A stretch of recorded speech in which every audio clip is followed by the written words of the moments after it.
I picked the remote control up and switched channels. Hey man, I was watching that. Yeah, me too. Switch it back. It was so annoying living in an orphanage. I never had any time on my own. I was always surrounded by other kids. Okay, calm down. I turned the channel back over. I'm going up to my room anyway. I stood up, but just as I was about to walk out, Mrs. Parker, our warden, came walking in. Michael, I have some great news for you. What? A family wants to come to see you. They are looking for a child to adopt. My mouth fell open in shock. I was 15 years old. I didn't think anyone would ever be interested in adopting someone my age. But hold up, have you subscribed yet? Quick, do it now. And hit that notification bell so you won't miss out on any more crazy stories. Mrs. Parker had told me to put on my best clothes and go to her office at 3 o'clock. I stood outside her door. My hands were sweating and my stomach was full of butterflies. What if they don't like me? I was trying not to get my hopes up, but I couldn't help but think about what it would be like to have a family of my own. I took a deep breath and knocked on the door. Come in. I opened the door and went in. Hello there, Michael.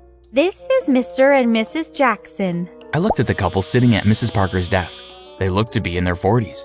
The woman was very pretty and the man had a kind-looking face. I smiled at them. Hello. Hello, Michael. Why don't you come and sit down here so we can get to know each other? I sat on the chair next to Mrs. Jackson. Do you have anything you would like to ask us? Will I have my own bedroom? Yes, of course you will. And a study room too. I gasped. Wow, that sounds amazing. Well, we would very much like it if you would like to be part of our family. Would you like that? Yes, please. Okay, it's settled then. Mrs. Parker, if you could make the arrangements, please. Of course. I will get right on to it. It was about a week after our first meeting that I finally got to go and live with Mr. and Mrs. Jackson. I was so excited when they came to pick me up. All the other kids came to wave goodbye to me. As we drove away, I kept on waving until they were out of sight. It only took about half an hour to reach the Jacksons' house. Welcome to your new home, Michael. Oh my God, it's huge. They both laughed at me. Yes, we are very lucky to live here. I looked up at the enormous mansion. I couldn't believe that I was going to be living there. It didn't take long to settle in. I mean, who wouldn't be happy living in a place like that? My bedroom was amazing. I had a computer and a television all to myself. No more arguing about what show to watch. I also had to change schools. It was too far to travel to go to my old school. I was a bit nervous my first day at my school. You know what it's like when everyone knows everyone already. But I needn't have worried. Everyone was so friendly. I soon had a big group of friends. It was like I had been at the school forever. I was so happy. My life was perfect. But then, one day, it all came crashing down. I was at school and I was feeling really sick, so my teacher sent me to see the principal. What's the matter, Michael? You don't look well. I feel terrible, Mr. Bell. Well, you'd better go home then. I'll call your parents to come and pick you up. No, it's okay. I can walk home. I live very close. Okay then. Well, take care then. When I got home, there was no one there. They must have gone out shopping or something. I was about to go up to my room when suddenly I heard a sound coming from the dining room. I went over and opened the door. I was expecting to see my parents there. But instead, the room was full of what I can only describe as a gang of very sketchy-looking men. They were sitting in a circle around a whiteboard. I could see that on it was written, "Bank Robbery Plan." My heart sank and the blood drained from my face. Oh God, I've walked in on a criminal gang meeting. I started to quietly back out of the room, hoping that they wouldn't see me. But I accidentally knocked over a chair, and immediately they all turned to look at me. I knew there was nothing else for it, so I ran out of the room. I'd only gone about 5 meters down the hallway when I felt something hit me in the back. As I fell to the ground, I started screaming, "Help! Help!" You'd better shut up if you know what's good for you. I was scared to death. Oh gosh, are they gonna kill me? The man took out a scarf and gagged me. I thought I was going to pass out with fear, but then I saw the front door open and my parents walked in. A feeling of relief swept through my body. Everything will be okay now. My mom and dad will save me. But instead of coming to my aid, they just stood there staring at me. Before I had time to wonder what was going on, I felt a sharp thud to the back of my head and I blacked out. When I woke up, I was tied to a chair and was still gagged. There was no one else there. I started trying to call out, but my words were all muffled. The door opened and my parents walked in.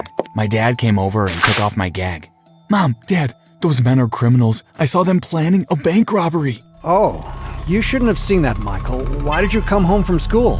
I was feeling sick, so Principal Bell sent me home. We have to call the police. We can tell them what they were planning. No, Michael, we won't be calling the police, and we won't be telling anyone of their plans. Why not? My parents looked at each other and then turned back to me. Because they are working for us. I couldn't believe my ears. You're not serious. Wait, are you telling me you two are criminals? My parents started to get really stressed then. What are we going to do? Before they had a chance to say any more, I interrupted them. Are you going to send me back to the orphanage? Heavens no, darling. We love you. Then what are you going to do? There's nothing else for it. You'll have to join our gang. I thought about it for a minute, but I realized that I didn't have a choice. If I wanted to stay living with them, I would have to do as they wanted. Okay, I will. My dad untied me and the three of us went back to the dining room. The men were still there talking about their plans for the bank robbery. Some of them looked at me suspiciously. I could tell they didn't trust me. What's he doing here? He's our son and he's joining our gang. We don't need another member. What use will he be? I knew what I needed to do to win them over, I thought quickly. I know the perfect bank for you to commit the robbery. They stopped what they were doing and turned to look at me. Go on. You know the National Union Bank on High Street? Yes? Well, I've heard that they have very weak security. It would be easy for you to break in there. The men all looked at each other. Then the man that had hit me on the head stood up and walked towards me. My heart started beating madly. Is he going to hit me again? But instead of punching me, he gave me a couple of claps on my back. Well done, well done. Looks like you'll be a useful member of our team. Immediately, the atmosphere in the room changed. The men all started smiling at me and welcoming me to their group. I let out a sigh of relief and began to relax. It looked like everything was going to be all right. The bank robbery was planned for the following Saturday. I had spent the whole week going over and over the plans with the gang. There was nothing that could go wrong. All day at school on Friday, I couldn't stop thinking about the robbery. My friends started to notice that I was acting weird too. Hey, Michael, what's up with you today, bro? You're acting all on edge. Nothing. I'm fine. Are you sure? You don't seem like your usual self. Honestly, I'm fine. Probably just a bit tired, that's all. They didn't seem convinced, but they let it go. We usually always hung out together on a Friday night, but I told my friends that I was going to have an early night. I knew that if I spent any more time with them, I might spill the beans about what was being planned for the next day. When I went downstairs the next morning, I found my parents and the rest of the gang finalizing the plans. I wasn't going to be a part of the actual robbery.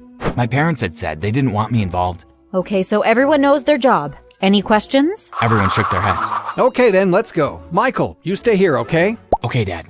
I watched as they all got into their cars and drove off. But as soon as they were out of sight, I jumped on my bike and sped off after them. I know my dad told me to stay home, but I wanted to see what happened. I stopped my bike in front of a small cafe across the road from the bank and went inside. As I sat there sipping at my Coke, I wondered if I had made a mistake. Everything looked normal over at the bank. No one would suspect that at that moment, someone was inside stealing all of the money. But just as I thought everything was going to plan, something unexpected happened. The air was filled with the sound of alarms going off. I looked out of the window and saw the getaway car pulling up in front of the bank. The next thing, I saw two people running out of the bank carrying bags of money. I immediately recognized that they were my parents. Before they had a chance to get into the car, some policemen that had been in the cafe ran out and grabbed hold of my parents and the other gang members. I watched as they put handcuffs on all of them and arrested them. My heart sank. I was filled with a mixture of sadness and guilt. You see, the reason I had suggested the National Union Bank was not because it had weak security. It was because it was located opposite a cafe that I knew the local police force always had their lunch at. I hadn't wanted to risk calling the police and telling them. I knew that if I had done that, there was a chance that the gang would find out and come back in the future to get their revenge. But now, I had trapped my own parents. I jumped on my bike and raced back home. When I got there, I just managed to get into the house before a police car pulled up. When I opened the door, I feigned surprise. Hello, officer, can I help you? I am afraid we have some bad news. Your parents have been arrested for committing a bank robbery. What? No, that can't be true. I'm afraid it is.